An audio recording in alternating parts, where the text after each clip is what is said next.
Hi and welcome to Swissquote's Daily Market Talk. It's Tuesday, August 19th. The meeting between Donald Trump and Volodymyr Zelensky went well enough to raise the possibility of another meeting involving Putin this time. So oil remains under pressure. Stock markets look calm on geopolitical uncertainty of the moment. US retail earnings due throughout this week. The Fed minutes due on Wednesday and the Jackson Hole meeting later this week. But the long-term yields in the Western bond markets are again under pressure. So what could go wrong?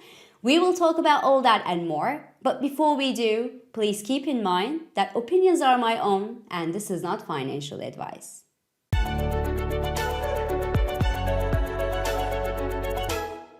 So all eyes were on Washington yesterday, where Volodymyr Zelensky finally hit it off with the US President Donald Trump, further raising hopes that peace could be on the horizon for Ukraine. Now, next step is to bring Vladimir Putin to the negotiation table and find a durable solution in Ukraine. Peace never felt so close. So crude oil get lower at this week's open, as I said yesterday, after the first date between Donald Trump and Vladimir Putin went smoothly last Friday. Rebounded ahead of Trump-Zelensky summit of yesterday on news of fresh Russian and Ukrainian attacks on each other, the latter even involving an attack on Russian oil pipe system, and is again under pressure this morning below the $63 per barrel level on rising hopes around the globe of lasting truce in Ukraine.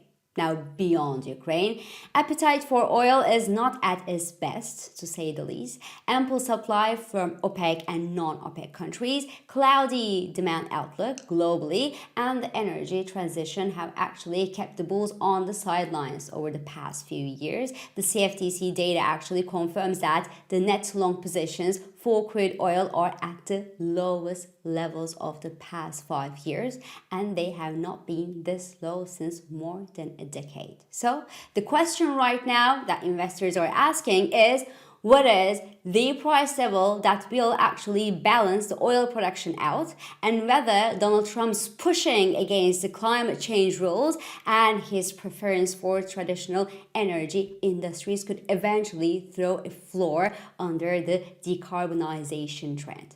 Time will tell, obviously, but in the short run, it actually looks like most of the Ukrainian optimism has already been broadly baked into the market prices, and that means that there is a reduced further downside potential here for oil prices, while on the other hand, any disappointment that we might see on the Ukrainian front could lead to a spike in prices. If all goes well, I expect to see oil prices steadying near the $60 per barrel level. Now, soft oil prices actually continue to weigh on energy stocks in the S&P 500 yesterday, while the rest of the index had quite a slow trading session as traders around the world simply prefer to stay on the sidelines. They prefer to stay on the bench ahead of Trump-Zelensky summit in Washington, which could have gone both ways really happily. It did go well. The major highlight in the technology sector in the US was Intel, that fell up to 5% in the session at some point on news that the US government is considering taking a 10% stake in the company. Not with the money that they will get from Nvidia and AMD's Chinese sales, happily, but by converting their CHIPS Act subsidies into capital. The latter would make the US government the biggest shareholder of Intel. What could go wrong there? I mean, look, MP Materials almost tripled in value after a similar announcement hit the markets back in July. The problem or difference here is MP Materials, which is a rare earth metal company, actually does need the US government's very precious support for fighting China, which has 90% of the rare earth metal market, and that actually makes the economic and the political agenda between the US government and the company pretty aligned. But in the case of Intel, the US will be pushing for boosting production in the US, a move that Intel initially refused to do. Yes, they refused to do before being sure that they could sell their chips that they will produce to customers.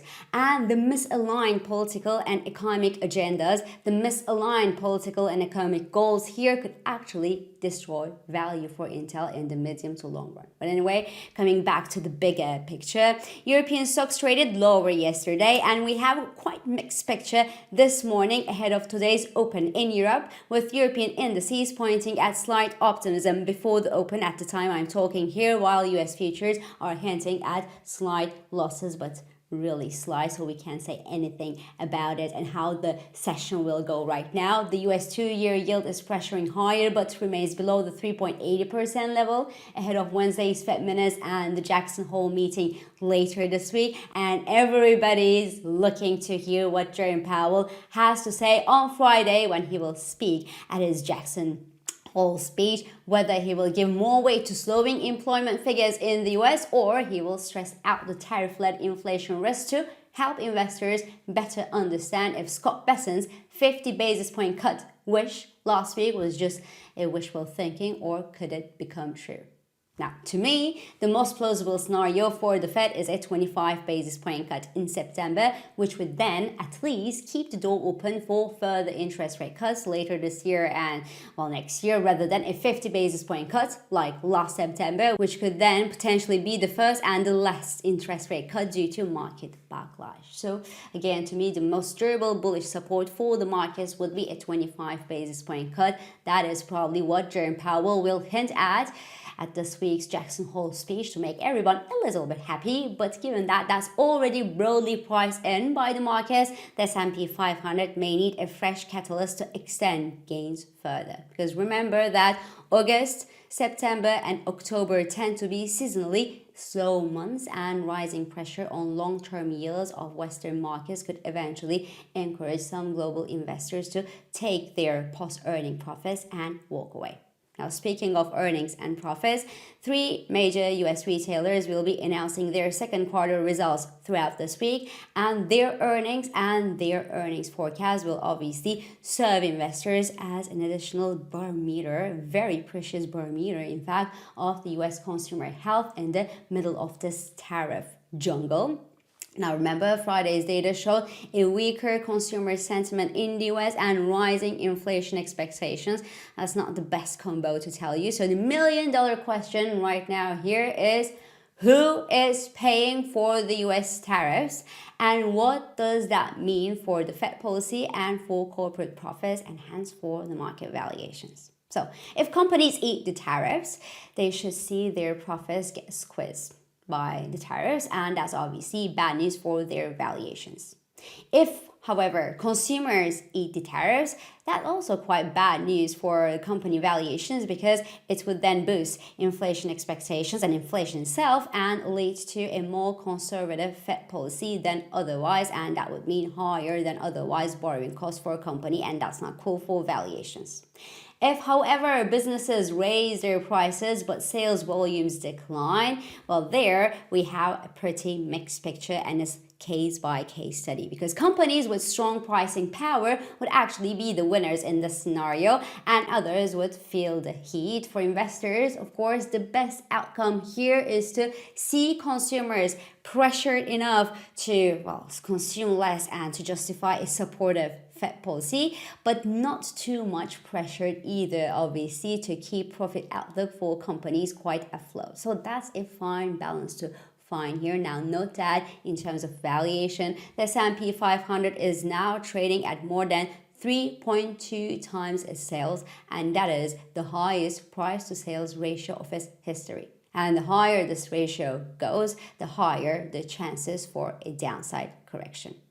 In the FX markets, the US dollar index jumped above its 50-day moving average this morning, but bears here remain in charge of the market on dovish Fed narrative of the moment. The euro dollar is sitting and waiting above its own 50-day moving average, and cable is testing its own 50-day moving average to the downside right now, and the dollar yen sees resistance near the 148 level. Everybody is looking to find direction with the US dollar. The US dollar remains in the driver's seat. So this is all for today. I'm İpek Özkardeşkaya, and thank you for joining me, and thank you for all your beautiful and supportive comments.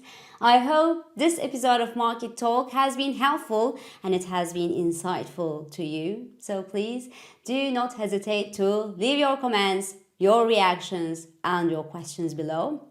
As usual, follow us on Instagram, on X, on LinkedIn, but also on WhatsApp, Threads, Telegram, and Blue Sky for regular market updates.